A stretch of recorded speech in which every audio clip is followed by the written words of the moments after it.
ආයිබෝවන් අද මම අරගෙන ආවේ උදේකට රෑකට අපිට ඉතාමත් ඉක්මනින් හදාගන්න පුළුවන් රෙසිපි එකක්. මම මේක හදන්න චිකන් ඩ්‍රම් ස්ටික් ටිකක්, එතකොට බීලුණු, අමු මිරිස්, කැරට්, ලීක්ස් තමයි ගත්තේ. මුලින්ම මම පාන් පිටි වලට ලුණුයි කහයි ටිකක් එකතු කරලා ඒක දියාරු මිශ්‍රණයක් විදියට හදා ගන්නවා.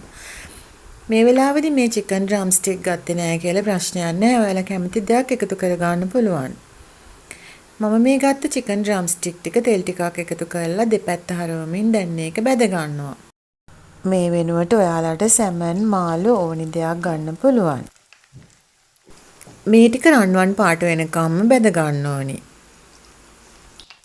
දැන් මම මේ බැදගත් ඩ්‍රම් ස්ටික් ටික අයින් කර ගන්නවා. ඊළඟට මම මේකට එකතු කරන්නේ කැරට්. මම කැරට් කෑලි නම් කපාගෙන තියෙන්නේ දිග අතට. ඊළඟට මාළු මිරිස්. ඊළඟට මම එකතු කරනවා බීලුණු.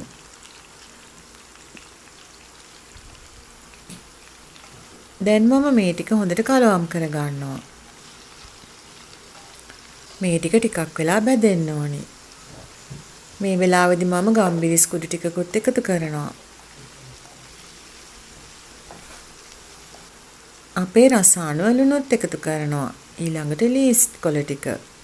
මේ ටිකත් එකතු කරලා දැන් මේ ටික හොඳට බැද ගන්නවා. ඊළඟට මම මේ පෑන් එකම තමයි ගත්තේ සෝදලා. දැන් මම මේකට අර හදාගත්ත මිශ්‍රණයෙන් ටිකක් වක් කර ගන්නවා. මේක අර තෝසි එකක් වගේ තුනී කර ගන්න ඕනි.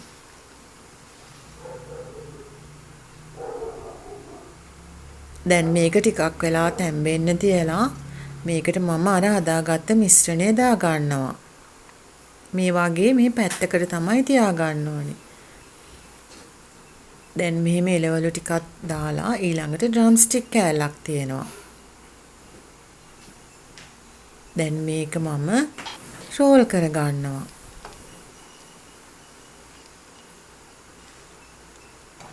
මගේ මේ වීඩියෝ එක හොඳ නම් ලයික් කරලා කමෙන්ට් කරන්න. සබ්ස්ක්‍රයිබ් කරන්නත් අමතක කරන්න එපා. දැන් මේ විදිහට මම මේක නමා ගන්නවා. මේ වෙලාවේදී මට මේකට තෙල් ගතිය මදි නිසා තෙල් ටිකකුත් ආයෙ එකතු කරනවා. මම තෙල් වෙනුවට එකතු කරන්නේ මාගරින් ටිකක්.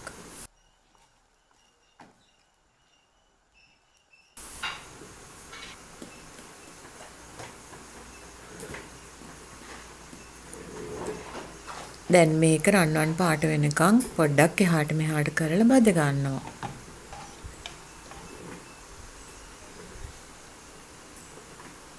අන්න දැන් මේක හරි. මම මේ විදිහට මේ ටික හදාගත්තා. ඔයාලත් මේක හදලා බලන්න. හරි ඉක්මනින් හදා ගන්න පුළුවන්. මගේ මේ වීඩියෝ එක බලපු ඔයාලට බොහොම ස්තුතියි.